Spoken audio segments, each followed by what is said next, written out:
Зеленский поставил Европе жесткий ультиматум, и теперь Запад стоит перед выбором. После обращения Зеленского Россия получила массированную атаку с воздуха. Сотни дронов и ракетная тревога от Урала до Крыма. Дроны над Финляндией – это не ошибка навигации, это часть плана. Зеленский раскрыл схему. В Лондоне аншлаг. Многотысячная толпа требует отставки Стармера, и это уже не просто протест. Всех приветствую, с вами Александр. Поддержите наш канал лайком, напишите свой комментарий и обязательно нажми на хайп. Заранее спасибо и начинаем. Саммит в Эстонии. Зеленский, лидеры Северо-Балтийской восьмерки и несколько заявлений, которые прямо сейчас переписывают правила игры. Главный сигнал дня – Евросоюз не будет нейтральной стороной. Точка. Зеленский сказал об этом жестко и без дипломатических оберток. По его словам, как только Европа пытается занять позицию между Киевом и Москвой, она автоматически начинает взвешивать, вводить санкции или нет. А значит, фактически играет на руку Кремлю. Европа на стороне Украины и должна оставаться там за любым столом переговоров. Европа должна участвовать в любых переговорах. На мой взгляд, Европа не может быть просто посредником, потому что Европа на нашей стороне. Сегодня я поделился этим с нашими партнерами. Просто быть посредником очень опасно, потому что если, например, ЕС будет посредником, это будет означать, что они будут думать, вводить санкции или нет, потому что они как посредники должны быть посередине. Вы правда думаете, что Брюссель сам не понимал, к чему ведет эта роль нейтрального посредника? Потому что в Таллине это поняли все. Премьер Эстонии Кристин Михал добавил к словам Зеленского кое-что важное. С Россией рациональная дипломатия не работает в принципе. Любая вежливость – это сигнал слабости. Любой диалог – приглашение надавить сильнее. Вопросы Украины должны решаться Украиной. Европа может поддержать, но не быть посредником, потому что с Россией всегда так. Рациональные и вежливые люди пытаются вести переговоры с Россией и думают, что это рационально. Но для россиян, когда ты начинаешь говорить, это слабость. Но Зеленский пошел дальше. Он прямо предупредил западных партнеров: никаких сделок за спиной Киева, никаких готовых сценариев, которые кто-то согласует с Москвой и положит на стол со словами «вот идея». Формула простая и жесткая: ничего о нас без нас. Но я не имею в виду, что не нужно повторять ошибку, когда одна страна или другая страна, большая или маленькая, хвалит какое-то решение по России, потом кладет его на стол и говорит: смотрите, вот такая идея. Нет, мы не примем такие переговоры без нашего участия, когда война идет на нашей территории, когда потери в основном несет Украина. Параллельно на саммите подписали Drone Deal, соглашение о совместном производстве дронов и передаче украинского боевого опыта странам Балтии. Премьер Латвии Кулбергс раскрыл цифры, которые сложно уложить в голове. Якобы до 35 тысяч российских военных ежемесячно выводятся из строя, 93% дронами. Практически каждый месяц уничтожается от 30 до 35 тысяч российских военных. 93% из них уничтожаются беспилотниками. Мы в Латвии, в странах Балтии, в тех странах, которые граничат с агрессором, должны развивать силы по борьбе с беспилотниками. И это то, о чем мы говорили. Это соглашение дает нам возможность для технологий, для ноу-хау, для совместного производства. Вдумайтесь в эту цифру. 93%. Ни артиллерия, ни авиация, дроны. Именно поэтому балтийские страны так торопятся перенять технологии. Они смотрят на восток и понимают: следующими можем быть мы. По итогам встречи – продолжение санкционного давления на Россию, борьба с теневым флотом в Балтике и ускорение интеграции Украины в структуры Евросоюза и НАТО. Дипломатия дипломатией, но в Таллине сегодня говорили прежде всего языком военных технологий. Зеленский сделал заявление, которое трудно назвать просто словами. Украина целенаправленно наращивает ударный потенциал до такого уровня, чтобы Россия ощутила происходящее так же остро, как ощущает его Украина. Цель – выйти на 600 дронов и ракет в сутки. Слова прозвучали днем, ночью – массированная атака. Минобороны России отчиталась о 326 сбитых беспилотниках. Цифра большая, но даже если принять ее за чистую монету, это означает, что Украина запустила значительно больше. Часть дошла до целей, и география этих целей показательная. Чебоксары. Глава Чувашии Олег Николаев подтвердил ракетный удар по городу. Экстренные службы работают на местах, число пострадавших уточняется. Чебоксары – это Поволжье, глубокий тыл, сотни километров от зоны боевых действий. Параллельно режим ракетной опасности вводился сразу на всей территории Уральского федерального округа. Об этом официально сообщил полпред президента Артем Жога. Урал – это за 2000 километров от линии фронта.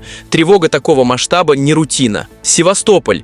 Губернатор Михаил Развожаев сообщил о пожаре на крыше панорамы обороны Севастополя. Исторический объект, символ города, загорелся после попадания украинского дрона. Пожар локализован, но факт попадания говорит сам за себя. От Крыма до Урала за одну ночь. Дистанция от фронта больше не дает ощущения безопасности.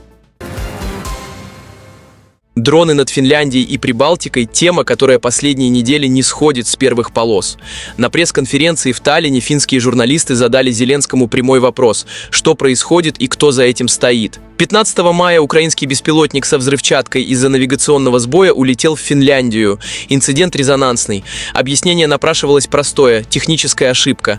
Но Зеленский дал другой ответ. По его словам, российские силы радиоэлектронной борьбы намеренно перехватывают управление беспилотниками и уводят их в сторону европейских соседей. Цель не военная, цель политическая.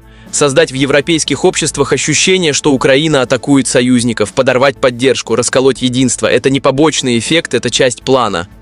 Они меняют направление. Да, они могут делать это не массово, но они могут менять направление, чтобы разделить нас в Европе, чтобы оказывать давление на Европу, на Финляндию, на наших балтийских друзей, и продолжать использовать это как аргумент в пользу того, что это была украинская атака. Вот чего они хотели с самого начала. Разделить нас, ослабить поддержку общества в европейских странах, поддержку Украины. Вот что они делают. Схема работает просто. Россия ежедневно выпускает сотни воздушных целей. Украина вынуждена отвечать таким же масштабом. В условиях плотного неба и активного радиоэлектронного подавления достаточно чуть изменить курс беспилотника, и он уходит через границу. А дальше заголовки в европейских СМИ, вопросы в парламентах, давление на правительство. Кремль получает нужный ему нарратив без единого своего дрона над территорией НАТО. А теперь поставьте на паузу и напишите в комментариях, верите ли вы словам Зеленского. Премьер Финляндии Петери Орпо дал четкий сигнал. Хельсинки не поддается на провокации. Финская сторона понимает контекст и расценивает подобные инциденты как издержки законной самообороны Украины.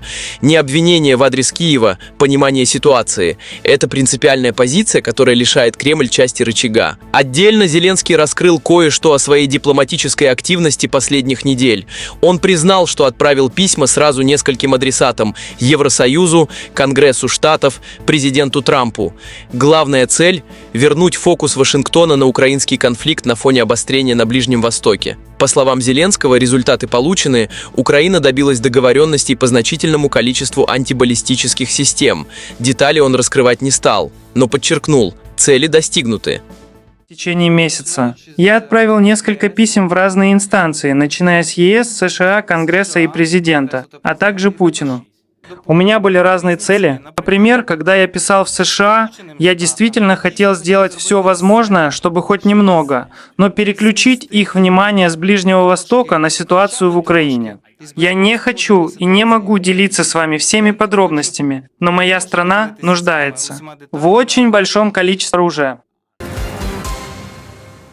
Британскую столицу снова захлестнули мощные протесты, центр Лондона заблокирован, правительственный квартал оцеплен полицейскими кордонами, происходят первые стычки.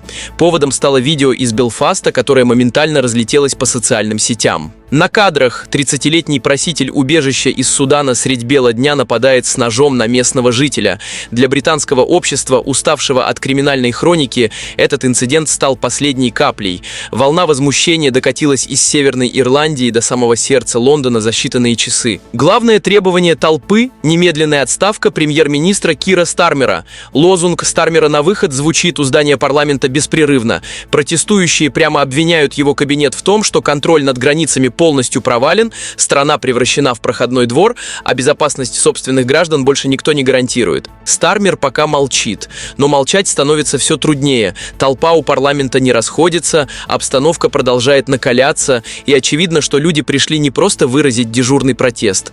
Они пришли с требованием, которое звучит все громче. Действующая власть потеряла доверие и должна уйти. За этими протестами кроется более глубокий разлом в британском обществе между политическим классом, который говорит о толерантности и открытости, и миллионами людей, которые чувствуют себя незащищенными в собственной стране. И судя по тому, что происходит сегодня в Лондоне, этот разлом становится все шире. События не останавливаются. Саммит в Таллине закончился, дал ответы на одни вопросы и породил новые. Удары вглубь России продолжатся. Зеленский об этом сказал открыто. Украина обвиняет Кремль в атаке дронов на Европу, а Лондон вышел на улицы и требует отставки Стармера. Пишите в комментариях, что думаете, с чем не согласны, что хотите разобрать подробнее. Лайк и подписка, если было интересно. Для моего канала это много значит. С вами был Александр. До скорого. Всем пока.